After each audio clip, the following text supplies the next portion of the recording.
King David here, 20-minute book highlights. Again, The Secret History of Human Resets, the Great Mud Flood of 1834, the 1587 plasma event, the Biblical Flood, and other historical reset theories by Donnie Davis. To the previous videos, please go back and check and get up to date with where we're at now. Okay, people, so child labour.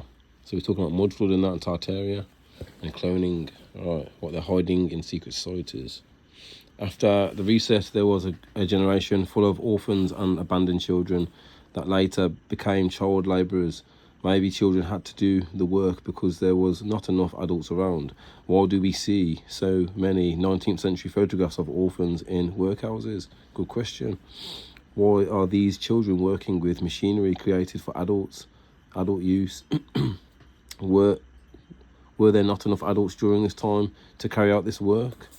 Mainstream historians claim that in 1870, only 1 out of 8 children was employed.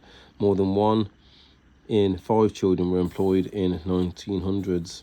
American children worked in large numbers in mines, glass factories, textiles, agriculture, canneries, home industries, and as newsboys, messengers, boot blacks and peddlers.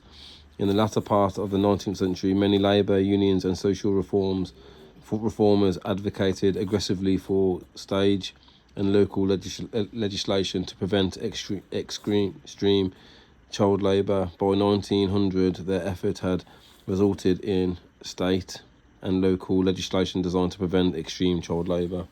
There's just some of the pictures. But bearing in mind, yeah, a lot of these kids, yeah, they would have been clones, man, in the sand. After the reset. Twin trains.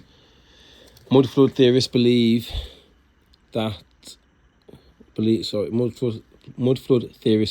existence of orphan trains is very strange. The orphan train movement was a welfare program that transported abandoned children from crowded cities to rural places. The movement began in Europe. I can't pronounce that. If you could do it for me, please. I'm dyslexic, ADHD and autistic. Wars and that as well. If you could read that for me, please, people. Epidemics, potato famine, and civil war all produced orphans needing a home. Europeans migrated to America, especially New York City. Charities in eastern cities of the United States began to seek foster homes in rural areas of the Midwest. There were also 100,000 children sent to Australia, 100,000 sent to New Zealand, and 100,000 sent to Africa. It's like the Clone Wars, isn't it, people, man? If you think about it, if you relate it to Star Wars. The orphan trains in the United States operated between 1854 and 1929. They relocated about 250,000 children. The founders of the orphan train movement claimed that these children were orphaned, abandoned, abused, or homeless. Mainstream historians believe that these were children of new immigrants and the children of the poor and destitute families living in these cities. Mud flood theorists believe the existence of orphan trains is very peculiar. Where did these charities obtain all these homeless children? Does it make sense that these children were found in rural areas, reorganised in urban areas, then sent back to rural areas? Why aren't these orphan trains covered in mainstream history books? The official story claims that the wars and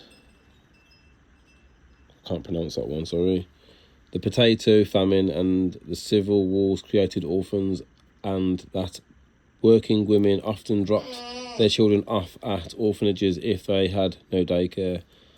We're going to continue this investigation and just reading from this book and just adding our own input. Okay, people, till next time, Charlie from King David, and peace.